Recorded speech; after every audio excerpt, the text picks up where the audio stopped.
आज आपण आता पुढच्या आपल्या पिकाकडे वळत आहोत की जे महत्त्वाचं पीक आहे आणि आपल्या दैनंदिन जीवनामध्ये त्याचा रोज वापर होतो आणि त्या पिकाचा इतका वापर होतो की त्यामध्ये आपण ती टाकल्याशिवाय ती भाजी होऊ शकत नाही. So today have to switch our next crop, the commercial crop. तो कॅश क्रॉपही त्याला म्हणता येईल आपल्याला. आणि तो क्रॉप आहे again that is underground modification of the stem.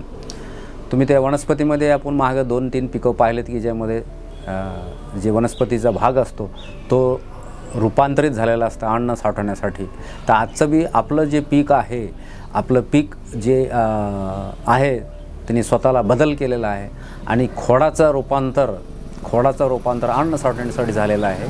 आणि that is underground modification the stem and that is called as bulb. What is that? That is bulb. आता बल्ब म्हणजे काय? बल्ब म्हणजे असं पीक जे की गोलाकार आहे, स्फेरिकल आहे आणि ते जमिनीच्या खाली येत असते. पांढरा रंग लाल रंगात असते, पांढऱ्या रंगात असते आणि पिवळ्या रंगात असते. So that is the. आता तुमच्या लक्षात आलं असेल आणि किंवा यायला पाहिजे की प्रत्येक भाजीमध्ये तिचा उपयोग होत असतो आणि ते गोलाकार आकार आहे आणि त्याचं नाव आहे कांदा. म्हणजे पुढचं आपलं व्यापारी पीक that is a commercial crop that is called as onion, that is कांदा. त्याला आपण उर्दू भाषेत प्याज म्हणतो, मराठीत कांदा म्हणतो आणि इंग्लिशमध्ये onion. So this onion it is in local language it is called as kanda और pyaaz and scientifically it is called as allium cepa. What is the botanical name? That is allium cepa, ALLIUMCEPA, belonging to family Liliaceae, and the origin is Middle Asia and East Asian countries. And the main research station in Maharashtra for this onion cultivation, that is the main area and production is maximum in Nasik district, and the place that is the Nifad. Nifad ही जे तालुका आहे नाशिक जिल्ह्यातलं, त्या ठिकाणी हा कांदा होत असतो. तर आज आपण आपल्या कांदा या पिकाचा आपल्याला थोडक्यात अभ्यास करायचा. That is the underground modification the stem that is called as bulb and the example is onion. Now ONION, onion. There are 3 types of onion. तुम्ही पाहिलं असेल मार्केटमध्ये किंवा आपल्या किचनमध्ये घरामध्ये पांढरा कांदा आणि लाल कांदा असतो. त्यासोबत एक पिवळा कांदा पण आहे, त्याला म्हणायचं आपण yellow onion. That is red onion, white onion and yellow onion. Now the varieties of these onion that are the Pusa red, Nifad 404, early grano, yellow onion that is early grano. आणि काही वाहन बाहेर परदेशातले आहेत, foreign countries, की ज्यामध्ये त्याला म्हणता येईल ऑस्ट्रेलियन ब्राऊन, स्वीट स्पॅनिश आणि red Italian. What is that? Australian brown, sweet Spanish and red Italian. आणि आपल्या दक्षिण भारतामध्ये एक व्हरायटी प्रचलित आहे कांद्याची, that is the small red multiplier. That is small red multiplier. आणि आपल्याकडे जो कांदा असतो, जो कांदा प्रामुख्याने बसवंत किंवा लासलगाव म्हणता येईल, की जे निफाड आणि नाशिक जिल्ह्यामध्ये आहे, त्या गावानं त्याचं नाव पडलं बसवंत आणि लासलगाव, की जी मोठी महाराष्ट्रामध्ये कांद्याची बाजारपेठ असते. तर ह्या कांद्यामध्ये जसं आपण एका क्रॉपमध्ये शिकलो होतो, that is the chilli, that is mirchi तिखट का लागते तर कॅप्सिसिन. तर तसंच आपला कांदा आपल्याला तिखट लागतो. इन द सेन्स कांदा आपल्याला रडवतो. आणि कांदा चिरताना तुम्ही पाहिलं असेल किचनमध्ये किंवा तुम्ही अनुभव घेतला असेल, नाही तर घ्या अनुभव. कांदा चिरायचा लाल कांदा घेऊन, तर ते जे फ्युम्स असतात ते फ्युम्स डोळ्यामध्ये जातात आणि आपल्या डोळ्यातून पाणी येतं. That is why this onion are pungent. तर कांदा तिखट का असतो? तर त्याच्यामध्ये एक वॉलाटाईल ऑइल असतो, की ज्या वॉलाटाईल ऑइलचे फ्युम्स आपल्या डोळ्यात जातात आणि रिॲक्शन होऊन आपल्या डोळ्यातून पाणी येत असतं. त्याला म्हणायचं कांदा तिखट लागणे. So this onion bulbs are pungent due to its volatile oil that is allyl propyl disulphide. एक रासायनिक घटक आहे allyl propyl disulphide. So onion are pungent due to its allyl propyl disulphide content. तर प्रश्न पहिला मध्ये फिल इन द ब्लँकमध्ये नेहमी विचारतात, तर कांदा तिखट का लागतो? तर कांदा तिखट ह्या वॉलाटाईल ऑइलमुळे या तिच्या फ्युम्स येतात आणि त्या फ्युम्समुळे हा कांदा आपल्याला तिखट लागतो. पुढचं आहे आपलं इकॉलॉजी, की ज्यामध्ये त्याला जमीन कशी लागते, हवामान टेम्परेचर किती लागतं. So that is the ecology and this in for this soil type onion can be grown all very well in medium to heavy types of soil which are loose and friable one, and it can be grown very well where the temperature is 20 to 25 degrees centigrade and the annual rainfall is 75 to 100 centimeter. So this is about in short the ecology of this onion, that is Allium cepa. आता तुम्ही कांद्याचं बी पाहिलं असेल, आकाराने फार छोटं असतं, फारच लहान असतं, म्हणून आपण याची डायरेक्ट शेतामध्ये लागवड करत नाही, पेरत नाही. तर लक्षात नेहमी घ्यायचं की जे बियाणे लहान असतात, आकाराने छोटे असतात, त्यांची किंमत जास्त असते आणि त्याचं प्रमाण कमी असतं आणि किंमत जास्त असते. तर असे पिकांचे, भाजीपाल्यांचे आपण अगोदर रोपं तयार करत असतो. We have to raise first the seedlings, and the seedlings are raised under the shade of the tree in your field, and that is called as the raising of seedling. And the seedlings are raised on the beds of the size 4 meter long, 2.5 meter width, and of 10 to 15 centimeter height in tall. And this planting of this onion, that seeds are sown in on this raised bed, irrigation is given, and afterward the transplanting is done. For raising the seedlings, the seed rate is very small, that is 5 to 6 kg per hectare, along with 25 kg nitrogen, 25 kg P and 50 kg potash per hectare is the requirement of the fertilizer. And seedlings are ready for 15 to 25 days of the sowing. In onion bulbs, there is one important process, or that is one instant is happened in the onion life cycle, and that is in which the keeping quality of the bulb is disturbed. The keeping quality of the bulb is disturbed, and this keeping quality, in scientific terms, it is called as bolting in onion. So always remember, for the 2 marks, this question is always asked in the examination from this onion, that is Allium cepa, that is what is the bolting in onion. Now you have to see what is this bolting, B-O-L-T-I-N-G, that is bolting in onion. So bolting is nothing but it is the abnormal stage in the onion bulb.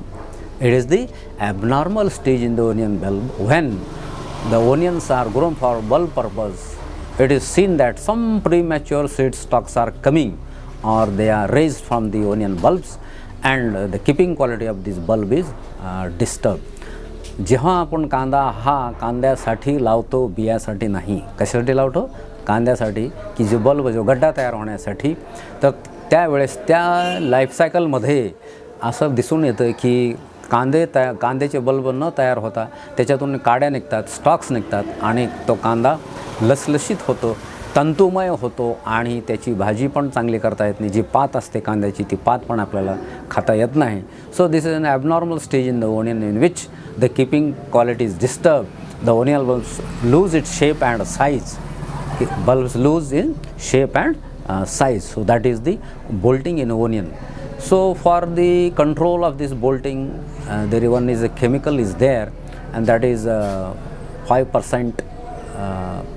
0.5% malic hydrazide, that is MH40, is to be sprayed, which reduces the bolting up to 30%. So spraying of 0.5% malic hydrazide after 2.5 months after transplanting, which minimizes the bolting. So this bolting is important phenomena which happens in the life cycle of these onion bulbs, where the onion bulbs are disturbed, the keeping quality is disturbed, some premature stalks are coming, that premature stalks that the onion bulb is bolted.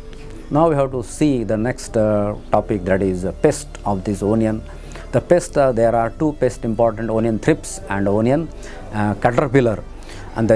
And these onion thrips and the caterpillars which damages the onion, that is Allium cepa, and it is controlled by the spraying of malathion, monocrotophos, chlorpyrifos, Ecolox at 5 to 6 milli in 10 liters of water can minimizes the control of this onion thrips and onion caterpillar. Now the diseases, that is the seedling blight, damping off, and downy mildew. These are the common diseases which are always happening, which are always occurring in these vegetable crops, or that is the underground body in the stem, that is onion, that is the seedling blight, damping off and downy mildew. म्हणजे रोपाचा करपा होतो, मान टाकणे आणि भुरी रोग त्या पानावर डावणी मिल्ड्यू. मग ह्या रोगांच्या नियंत्रणासाठी उत्कृष्ट बुरशीनाशक तुम्हाला सांगितलं होतं मागं मी आणि मागच्या व्हिडिओमध्ये, आणि आता पुन्हाही सांगतो, that is the spraying of the Bordeaux mixture 5-5-50 or before raising of the seedling. The seeds are treated with the agromorcural fungicides like Agrosone, Monosone, Serosone and Bavistine to control this disease. Now harvesting, the particular crop attains the maturity. Leaves dries down, droops down at the time the maturity that its life cycle is completed. So this crop is to be removed from the field, and that is called as harvesting. And the harvesting in onion is called as, again, that is plowing or digging by diggers or by pickaxe or by kudali or by plowing. The onion bulbs are removed from the soil, removed from the field, and this harvesting is done after 120 to 140 days of transplanting. That is the maturity time. Now yield. Now there are two types of yield, that is the Kharif onion and the Rabi onion. Kharif onion, that is 12 to 15 tons per hectare, and the Rabi onion, that is 20 to 25 tons per hectare. 20 to 25 tons per hectare is the Rabi onion, and the Kharif, that is the 12 to 15 tons per hectare. Now after this completion, when the produce is ready, that is the onion bulbs, the storage problem is also important. That is, if the storage facilities are available, then we can keep the onion bulb for the longer time for your consumption or to send the market, and that is, so storage of the onion is also important, and to maintain the quality, the storage facility should be important. If the cold storage facilities are available, that means if the temperature is 1 to 2 degrees centigrade, we can store the onion bulb for 7 to 8 months. If the cold storage facilities are not available, we can prepare or we can manage the racks, the bamboo racks with the polythene papers और polythene ज्याला की आपण ताडपत्री म्हणता येईल, एक बांबूचा क्रॉसपोर्स तयार करायचे आणि कांदे त्याच्यावर ठेवून द्यायचे. कोल्ड स्टोरेजमध्ये आपल्याला जास्त काळ ठेवता येतील आणि बांबूमध्ये आपल्याला जास्त ठेवता येणार नाहीत, कारण त्याच्यात जे एरेशन आहे ते एरेशन व्यवस्थित झालं पाहिजे. जितकं एरेशन चांगलं असेल तर कांदा आपला साठवणीमध्ये व्यवस्थित राहील. So for the best keeping quality and this do not to lose the shape and the size of the onion bulbs, it should remain hardy, it should remain tough. So if the cold storage that are the economic uses, what are the important economic uses? That is, it is used as a spice crop. It can be also mixed with the vegetables for getting the taste. It has a medicinal importance. And the onion bulbs which are there are two types of onion bulbs, you remember, that is mild one and strong one. Mild म्हणजे जो कांदा तिखट नाही आणि जे strong जे की तिखट आहे त्याला म्हणायचं. So the onions which are mild one they can be consume as a raw, and the strong onion which are pungent जे की तिखट आहेत त्यांचा आपल्याला कुकिंग आणि प्रोसेसिंगमध्ये, चुड्यामध्ये त्याचा वापर करता येतो.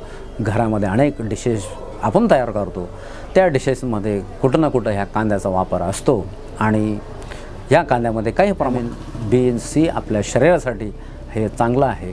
तर अशा प्रकारे हे 4 ते 5 मुद्दे कांद्याजोगी उपयोगी आहे, तो चांगला आहे. कच्चा कांदा खाल्ला पाहिजे, which maintains the body temperature. So always in the diet you eat raw onion. Okay, थांबतो आज मी. थँक्यू.